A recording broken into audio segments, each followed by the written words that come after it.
Lift the top cover. Remove the ice basket. Pour potable water into the water tank. Do not exceed the max line. Put back the ice basket. Close the top cover. Plug in the unit in. The indicator ring will illuminate.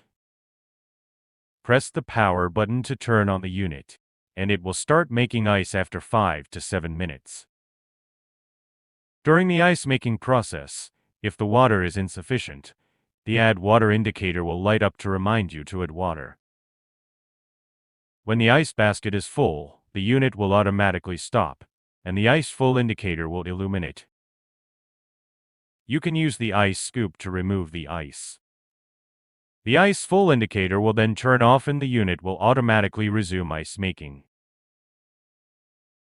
In standby mode, ensure the water tank has enough water, then press and hold the power button for 3 seconds to activate the self-cleaning function.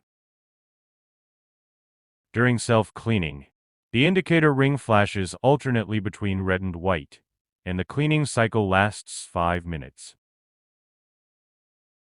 To stop self-cleaning manually, press the power button again. After the cleaning cycle is complete, lift the top cover in the ice basket. Move the unit to the edge of a countertop and place a container underneath. Remove the bottom drain cap to drain the dirty water. After draining, insert the drain cap back.